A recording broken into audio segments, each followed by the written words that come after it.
What's up, everybody? We have a new battery pack charger deal hooked up to the camera today. We've made the necessary upgrades, hopefully, so that we can keep the show on the road and have no issues with the camera today. We'll see if that works out, but we have more Brian Kohberger talk today, and most of it is going to center around the grand jury evidence and information that was produced in the secret grand jury that was outside the hearing of the public. We might never know what happened there, but the defense is trying to get those documents as they may be entitled to them. I see people saying I am fuzzy, so let me try to fix that. I'm coming off Wi-Fi and going into the plugin. We'll see if that helps.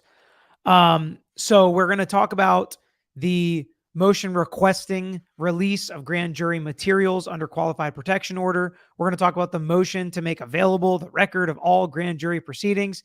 And then we're also going to talk about the motion to enlarge time to file pretrial motions, which is pretty simple. That's not a big deal. We'll get into that. All that and more. Hopefully the blurriness is better. You guys can let me know.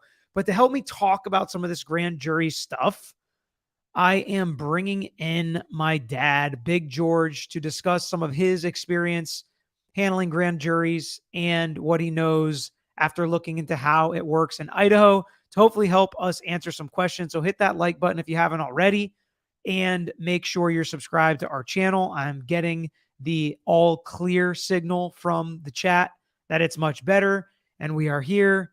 And Dad, I can't unmute you. You have to unmute yourself in order to get this show on the road. Can you hear me? I can hear you. All right. And I can hear you too. Let's bring up the first motion, which is to make available the record of all grand jury proceedings here.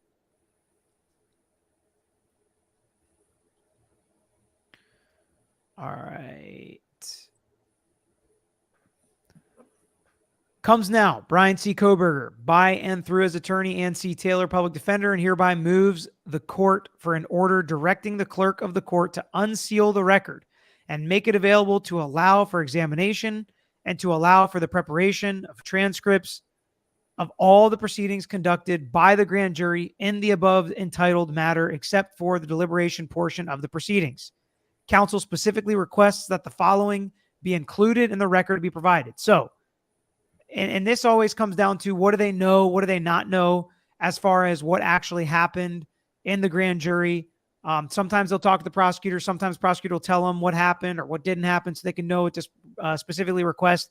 But here they've specifically requested a copy of any and all petitions for summoning a grand jury related to this case or these charges. Number 2, a copy of any and all order or orders assigning the judge related to this case or these charges. A copy of any and all orders to summon jurors and notice of hearing. A transcript of the initial seating of the grand jury, which ultimately heard evidence, in this case against the defendant. The transcript should include, but is not limited to, a list of all prospective jury pool, administration of the oath to the prospective grand jurors, voir dire of prospective grand jurors by the prosecutor and the court, and any questionnaires or instructions given to the prospective grand jurors, as well as a list of all the persons present. So there's a lot more. Hold on. So let's just pause here as we kind of go through this, Dad. So when we watch or when we look at, I always forgot that doesn't happen. All right. When we look at some of this, it sounds a lot like a jury trial.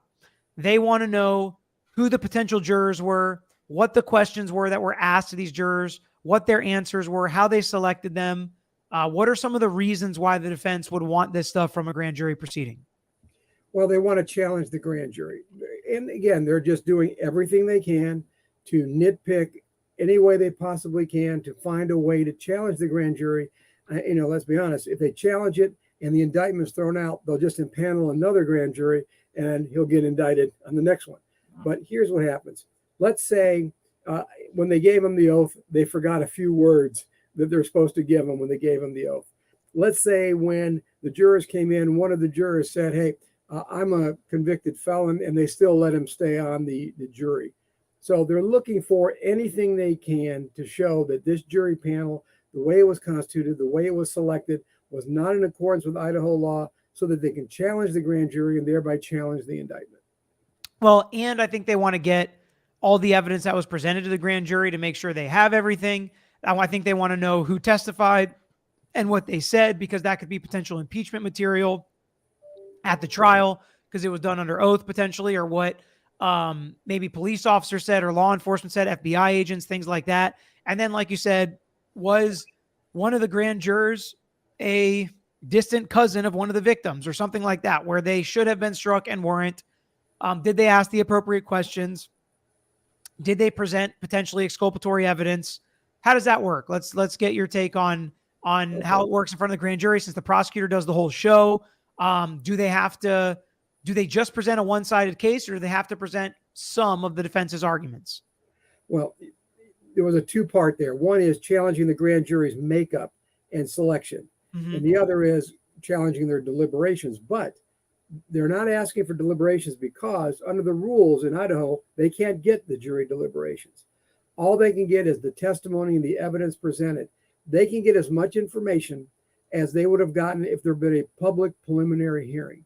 That's the standard as to what they'll receive from the grand jury.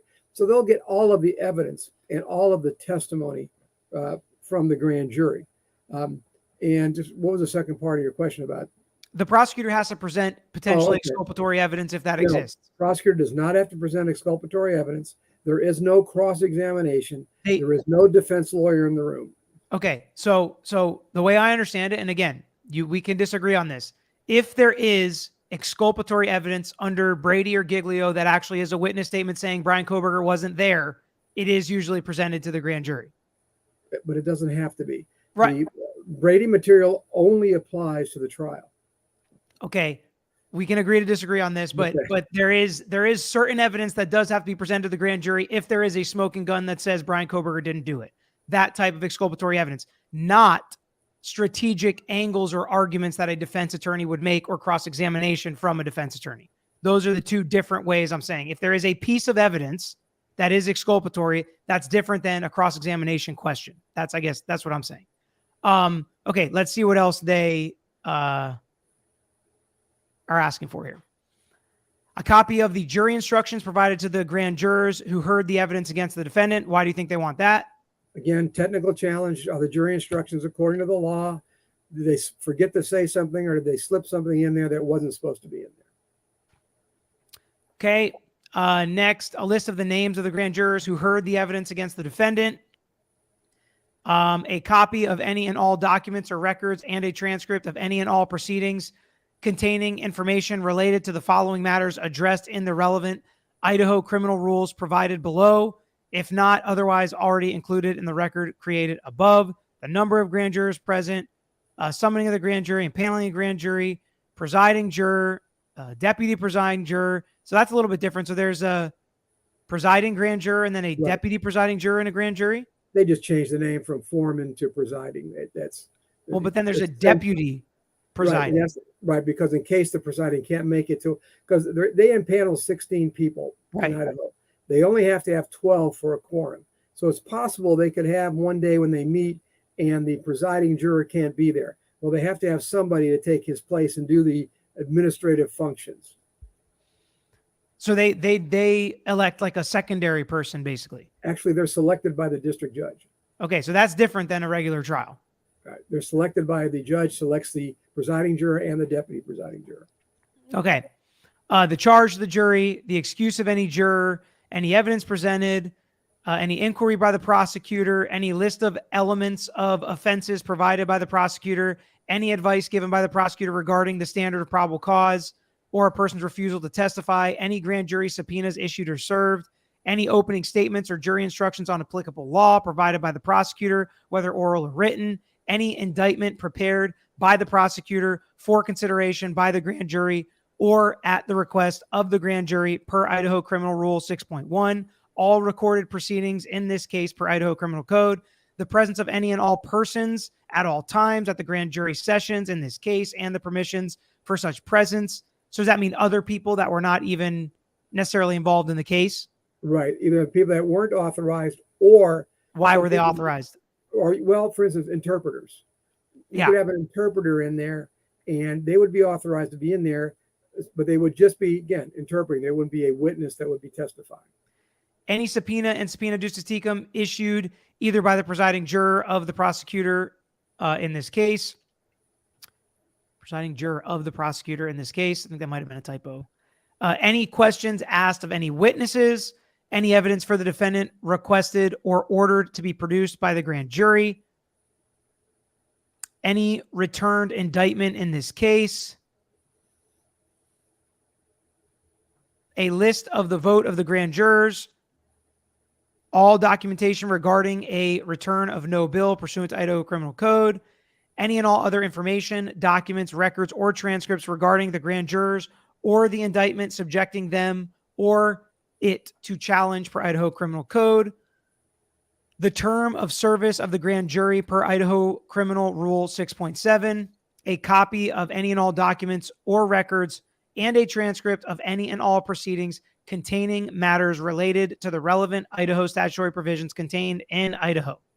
This motion is based on the 5th, 6th, and 14th Amendments to the United States Constitution, Article 1 and Section 8 and 13 of the Idaho Constitution, and enabling legislation enacting these guarantees. Furthermore, this motion is made on the grounds that the record of said proceeding is necessary for counsel for the defendant to prepare a defense in this matter.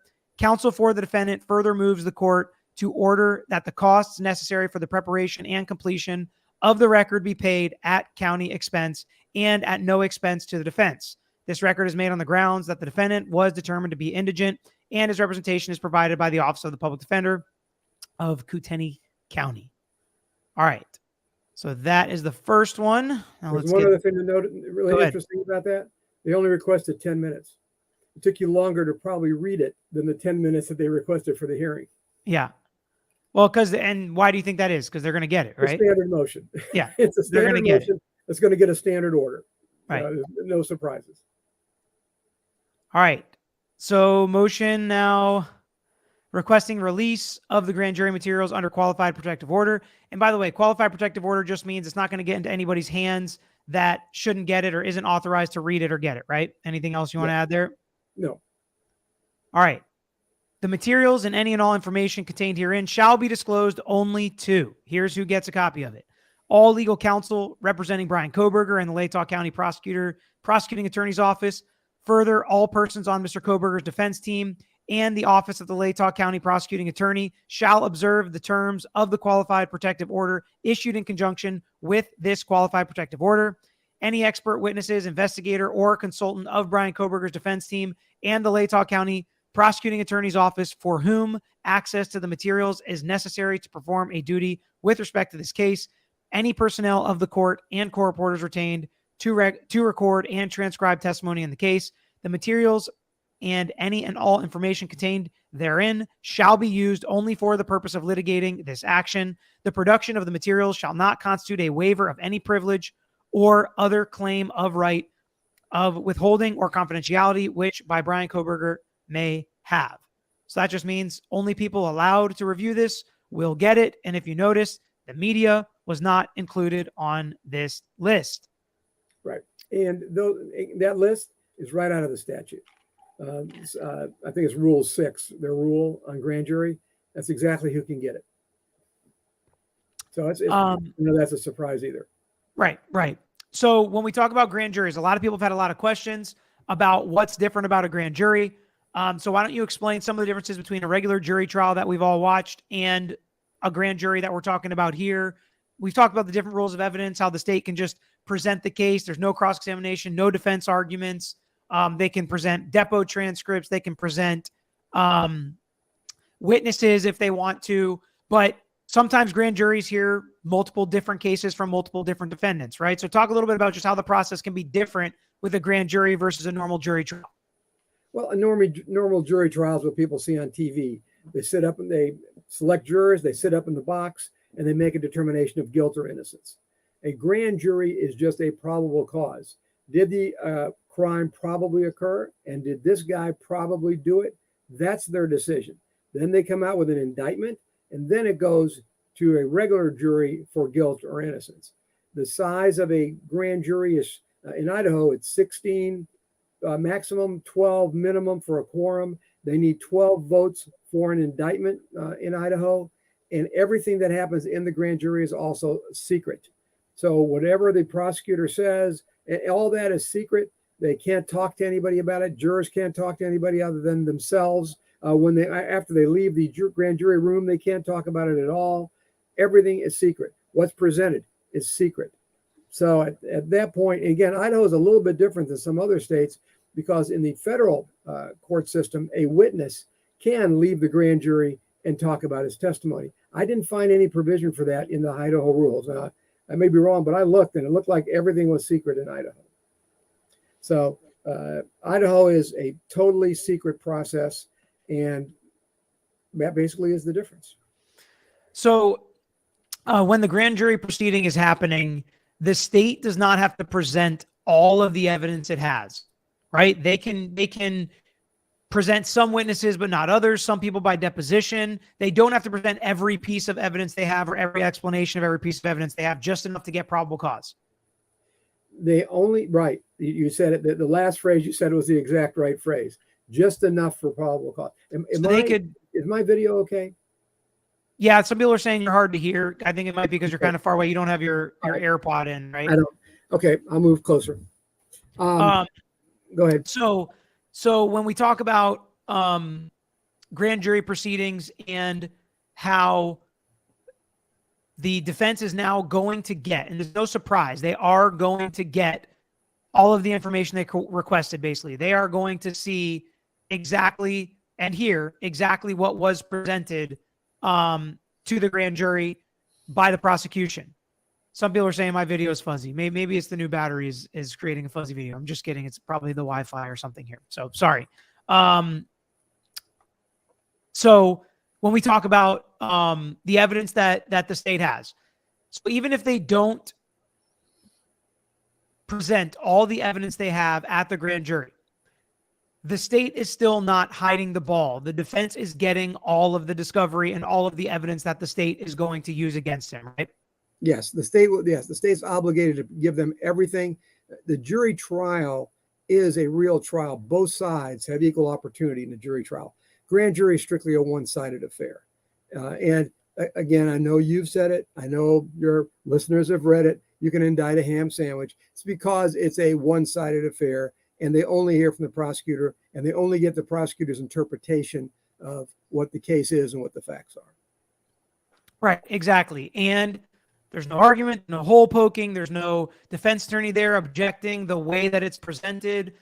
There's not the same rules of evidence where it keeps hearsay or certain things out that may not be reliable. That's why a lot of things can come in front of the grand jury that will not come out at trial.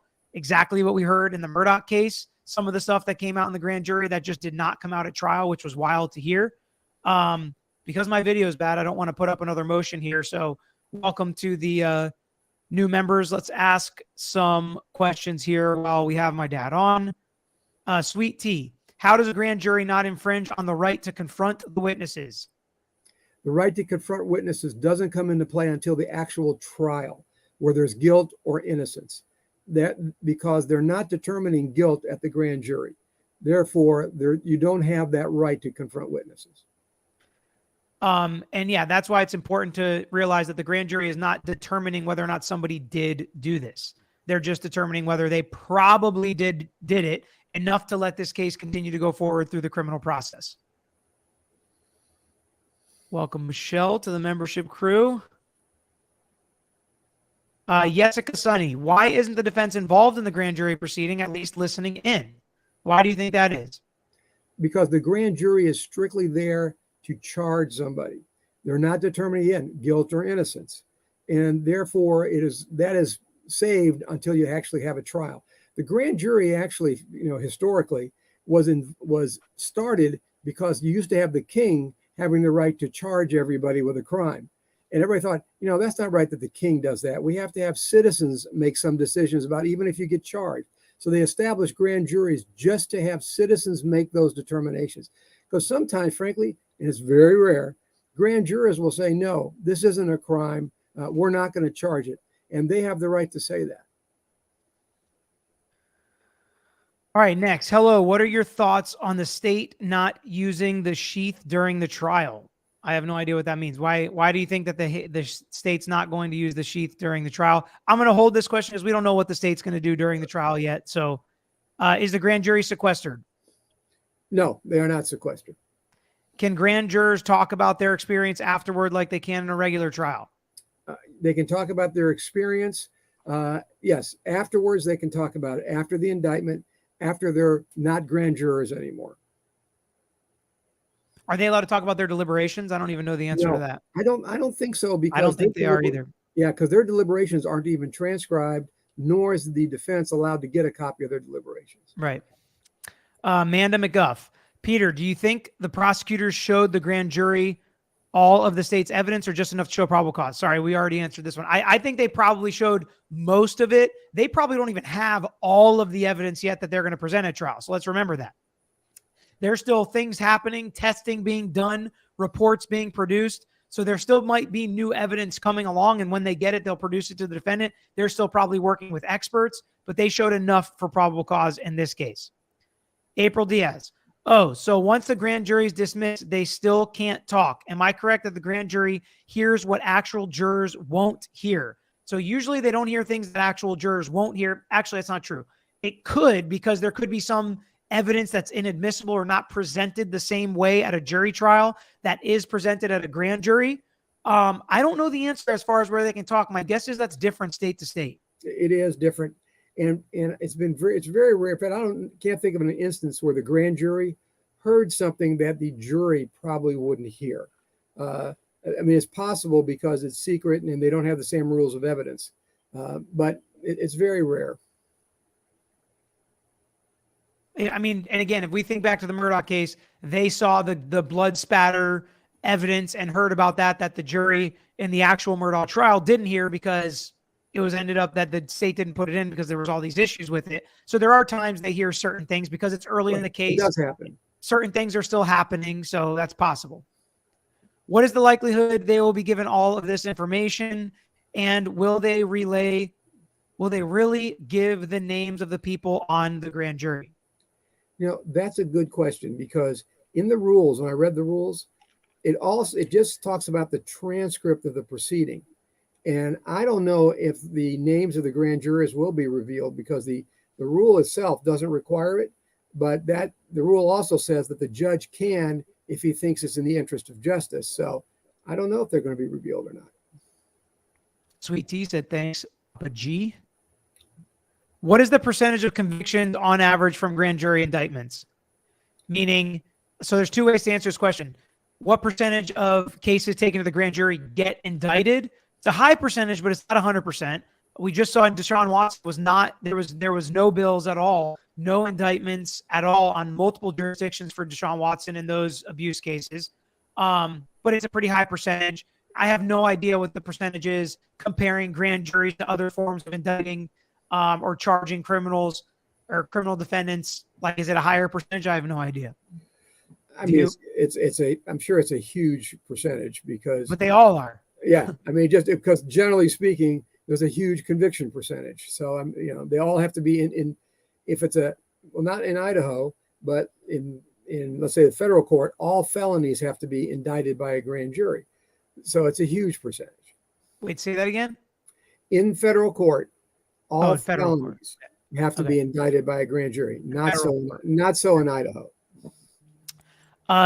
Dogs over humans. Fair to say BK knows all the evidence against him. Not at this point, I wouldn't say. But I think he will know all the evidence against him before the trial starts. Yeah. Would you agree with that? Oh, yes, absolutely. Okay. Quartz and Cole. So the evidence provided to the grand jury could be false? I don't know what. I mean, well, that's why all the transcripts and all of that is turned over to the defense. If the prosecutor did not do his ethical duty and actually presented false evidence, I would consider there'd be some discipline there. I don't anticipate that that's what happens. Yeah, and again, Usually the answer to this would be a pretty easy no. They're not going to present anything that's false. But again, with Murdoch so close in the rear view, I think a lot of people are thinking about that and that some information got out. It happens. All right. Experts can be wrong. More context can be added. So it is possible, but unlikely that false information was presented to the grand jury. Azam, hey, Peter and Big George, does it ever happen that a juror from the grand jury becomes a juror from the trial later? Thanks. No. The statistics are mind-boggling that can. So that's why I've never heard it happening. I would think the answer to that would be no. I don't know if they would technically be disqualified. I think the answer would be yes. They should be disqualified, right? They'd be disqualified because they had knowledge of evidence of the case outside of what was presented in the courtroom. So right, exactly, qualified, right? And again, some evidence that might not come in a trial. Okay, here's a good question, and then we're going to get to the other motion. Midwest girl, Peter, but I'm going to ask it to you, Dad. How far do you really think the trial will be pushed out? My question to you is, because people were asking me yesterday, they set the trial date within the speedy trial period, near the end, but within it. Do you think this is a case that's going to be tried within the 6 months? No, I can't see that possibly happening. Why would you say that? Too much evidence. I think there's going to be too much expert testimony. I think there's going to be a lot of evidence coming in from all over the place. I just think that when you take a look at that motion, for instance, that the public defender filed, they're going to want to do a really thorough job of covering the evidence. I just don't think they can do it in 6 months. Yeah, again, we're about to read motion now to enlarge time. But I put about 5% chance that it goes in the speedy trial period. And the reason for that is they had a chunk of time before this preliminary hearing was supposed to happen where they were able to gather some evidence, and then they now have another 6 months. So I think it's a zero chance because it is a high-profile case that potentially could get worse for the defendant the longer it drags on and the more media attention it gets and things like that. But again, it's a very slim chance that this happens in 6 months, more likely within 2 years. That's what I would say. Because she asked how far it would be pushed out. I would say within 2 years would be my guess. Ms. Escobar, what a surprise. I get a Peter and Papa Tragos for my 37th birthday. Happy birthday, Mrs. Happy Escobar. birthday. And Journals, welcome to the membership crew. Neat Craft, what happens when a grand jury doesn't find probable cause? This is a good question. Did you look this one up in Idaho? Well, it's just like it is here. Charges are dropped.